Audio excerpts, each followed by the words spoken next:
कहते हैं सत्यनारायण कथा करने वाले व्यक्ति के सभी मनोरथ पूर्ण होते हैं। यही कारण है कि भगवान सत्यनारायण की कथा पूरे भारतवर्ष में पूर्ण भक्ति भाव से करने वाले अनगिनत लोग हैं।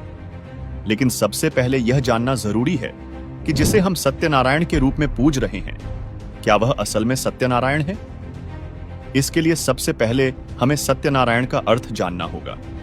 नारायण दो शब्दों से मिलकर बना है, जिसमें नार का अर्थ जल और आयन मतलब आने वाला, अर्थात नारायण वह है जो जल पर प्रकट होता है या निवास करता है।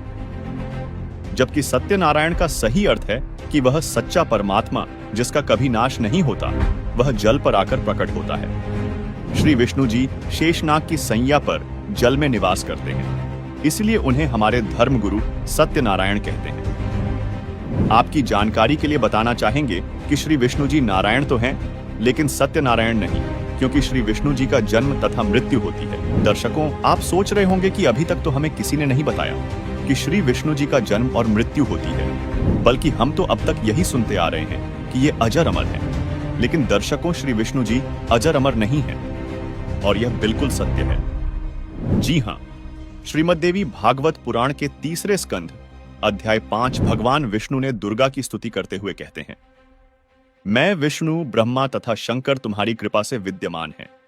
हमारा तो आविर्भाव अर्थात जन्म तथा तिरोभाव अर्थात मृत्यु होती है। हम नित्य अर्थात अविनाशी नहीं हैं। तुम ही नित्य हो, जगत जननी हो, प्रकृति और सनातनी देवी हो। दर्शकों, प्राचीन समय से हमारे पूर्वज श्री विष्णु जी को ही सत्यनारायण के रूप में पूजते आ रहे हैं, और हमने अपने धर्म गुरुओं से यही सुना है कि श्री विष्णु जी ही सत्यनारायण भगवान हैं।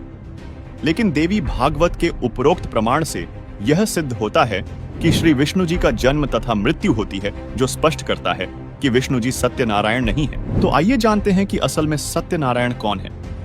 चारों वेदों के संक्षिप्त रूप श्रीमद् भागवत गीता अध्याय 2 श्लोक 17 में भी कहा गया है कि अविनाशी तो उसको जान जिसे मारने में कोई भी समर्थ नहीं है। फिर गीता अध्याय 15 श्लोक 17 में कहा है कि उत्तम पुरुष अर्थात परमात्मा तो अन्य है, जो तीनों लोकों में प्रवेश करके सबका धारण पोषण करता है। उसी परमेश्वर के विषय में पवित्र ऋग्वेद मंडल 9 सूक्त 93 मंत्र 2, ऋग्वेद मंडल 10 सूक्त 4 मंत्र 3-4 में लिखा है कि वह परमात्मा मां से जन्म नहीं लेता, बल्कि सशरीर आता है, और सशरीर ही अपने अविनाशी लोक सतलोक को वापस सशरीर चला जाता है। वही पवित्र अथर्ववेद कांड 4 अनुवाक 1 मंत्र 7 में प्रमाण है कि परमेश्वर का नाम कबीरदेव अर्थात कबीर परमेश्वर है, जिसने सर्व की रचना की है, जो अचल अर्थात वास्तव में अविनाशी है।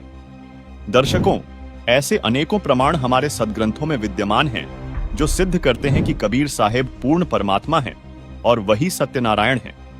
अपने विषय में कबीर परमेश्वर ने स्वयं भी बताया है, अवधू अवगत से चल आया, कोई मेरा भेद मरहम ना पाया।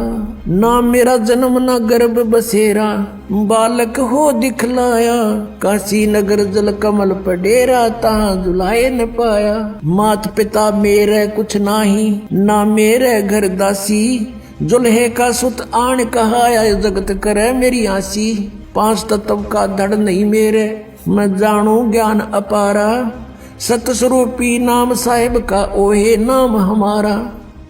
अदर दीप गगन गुफा में तानिज वस्तु सारा। तेरा ज्योत स्वरूपी अलख निरंजन, धरता ध्यान हमारा। हाड चाम लहू ना मेरे, कोई जाने सतनाम उपासी। तारण तरण अभय पद दाता, मैं हूँ कबीर अविनाशी। अध्यात्म की ऐसी और भी उलझी हुई गुत्थी का रहस्य जानने के लिए कृपया अवश्य सुनें संत रामपाल जी महाराज जी के मंगल प्रवचन सेंट रैम्पल जी महाराज यूट्यूब चैनल पर।